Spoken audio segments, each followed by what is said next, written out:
شروع اللہ کا نام لے کر جو بڑا مہربان نہایت رحم والا ہے۔ الف لام را، یہ کتاب روشن کی آیتیں ہیں۔ ہم نے اس قرآن کو عربی میں نازل کیا ہے تاکہ تم سمجھ سکو۔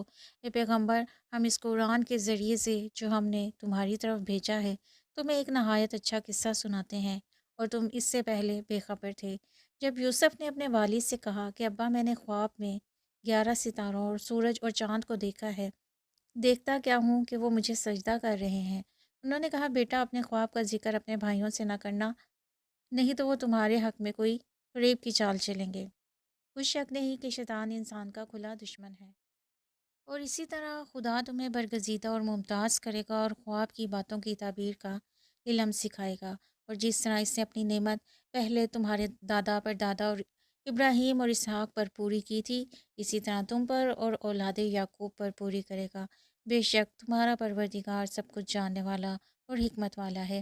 ہاں، یوسف اور اس کے بھائیوں کے قصے میں پوچھنے والوں کے لیے بہت سی نشانیاں ہیں۔ جب انہوں نے آپس میں تذکرہ کیا کہ یوسف اور اس کا بھائی ابا کو ہم سے زیادہ پیارے ہیں، حالانکہ ہم جماعت کی جماعت ہیں، کچھ شک نہیں کہ ابا سری غلطی پر ہیں، تو یوسف کو یہاں تو جان سے مار ڈالو یا کسی ملک میں پھینک آؤ، پھر ابا کی توجہ صرف تمہاری طرف ہو جائے گی اور اس کے بعد تم اچھی حالت میں ہو جاؤ گے۔ ان میں سے ایک کہنے والے نے کہا کہ یوسف کو جان سے نہ مارو، کسی گہرے کنویں میں ڈال دو، کوئی راہگیر نکال کر اور ملک لے جائے گا۔ اگر تم کو کرنا ہے تو یوں کرو۔ یہ مشورہ کر کے وہ یعقوب سے کہنے لگے کہ ابا جان، کیا سبب ہے کہ آپ یوسف کے بارے میں ہمارا اعتبار نہیں کرتے، حالانکہ ہم اس کے خیر خواہ ہیں؟ کل اسے ہمارے ساتھ بھیج دیجیے کہ خوب میوے کھائے اور کھیلے کودے، ہم اس کے نگہبان ہیں۔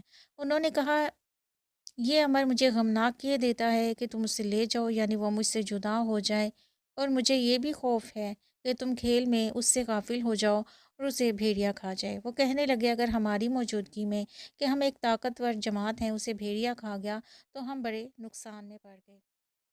غرض جب وہ اس کو لے گئے اور اس بات پر اتفاق کر لیا کہ اس کو گہرے کنویں میں ڈال دیں، تو ہم نے یوسف کی طرف وہی بھیجی کہ ایک وقت ایسا آئے گا کہ تم ان کے اس سلوک سے آگاہ کرو گے اور ان کو اس وحی کی کچھ خبر نہ ہوگی۔ یہ حرکت کر کے وہ رات کے وقت باپ کے پاس روتے ہوئے آئے اور کہنے لگے کہ ابا جان، ہم تو دوڑنے اور ایک دوسرے سے آگے نکلنے میں مصروف ہو گئے اور یوسف کو اپنے اسباب کے پاس چھوڑ گئے تو اسے بھیڑیا کھا گیا، اور آپ ہماری بات کو وہ ہم سچ ہی کہتے ہیں باور نہیں کریں گے۔